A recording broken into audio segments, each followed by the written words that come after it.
This is the TStick. To power on the TStick, long press the button. The LED will turn blue, showing that the TStick is now on. To start the pairing process with your C50, use the TStick icon. Click it on the screen to access the TStick settings. Press on Start Scan below and the C50 will announce that it's TStick pairing. The C50 will blink purple while the TStick will also blink purple. This is when both the units are now connected. You can now change the orientation of the TStick. The default orientation is TStick up. You can change the orientation settings via the app, either right, down or left before continuing to use the TStick.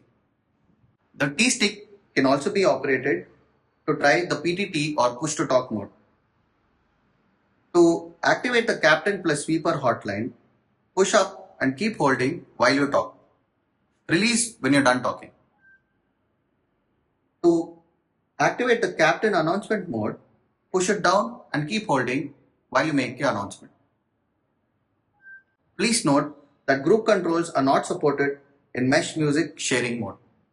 The TStick can also be used to operate the speed dial. To enter the speed dial mode, simply push right and push down on the TStick. You will hear the speed dial prompt on the speaker. To access the speed dial list, scroll down to access the various contacts.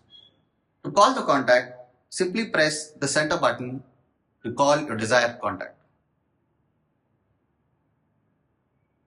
To know that your TStick is connected to your unit or turned on, you can refer to the app. The cornermost top icon will show green. Tap the TStick icon to enter the TStick settings. This will also showcase the TStick's battery level. To charge the TStick in case the battery goes low, you can charge it by using the Type-C port that's under the TStick.